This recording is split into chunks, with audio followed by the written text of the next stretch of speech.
ഇതുപോലെ ഒരു 3D line ഇല്ലുസ്ട്രേറ്ററിൽ എങ്ങനെ ക്രിയേറ്റ് ചെയ്യാമെന്ന് നമുക്ക് നോക്കാം. അതിനായി ആദ്യം ഒരു സർക്കിൾ ക്രിയേറ്റ് ചെയ്ത് അതിൽ ഗ്രേഡിയന്റ് ഫിൽ ചെയ്ത് കൊടുക്കാം. സ്ട്രോക്ക് ഓഫ് ചെയ്ത് വെക്കാൻ ശ്രദ്ധിക്കണം. അതിനുശേഷം അതിൻ്റെ ഒരു കോപ്പി എടുക്കുക. ഓക്കെ, ഒരു കാര്യം ശ്രദ്ധിക്കേണ്ടത്, നമ്മളുടെ സർക്കിളിൻ്റെ വലുപ്പത്തിനനുസരിച്ചായിരിക്കും നമ്മളുടെ പാത്തിൻ്റെ thickness. Select both the circles, go to object, blend options. Specified steps കൊടുത്തിട്ട് ഒരു 500 കൊടുക്കുക, ഓക്കെ കൊടുക്കുക. Again go to object, blend, make. അപ്പം നിങ്ങൾക്ക് ഇതുപോലൊരു വെക്ടർ കിട്ടും. Now create a path using pencil or pen tool.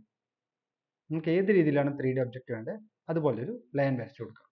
Now select this path and this blended vector, go to object, blend, replace spine. നിങ്ങൾക്ക് ഒരു 3D line കിട്ടും. ഈ paths edit ചെയ്ത് കൊടുക്കാം. ഈ ഗ്രേഡിയന്റ് അതുപോലെ ഈ സർക്കിളിൽ ക്ലിക്ക് ചെയ്ത് നിങ്ങൾക്ക് എഡിറ്റ് ചെയ്ത് കൊടുക്കാം.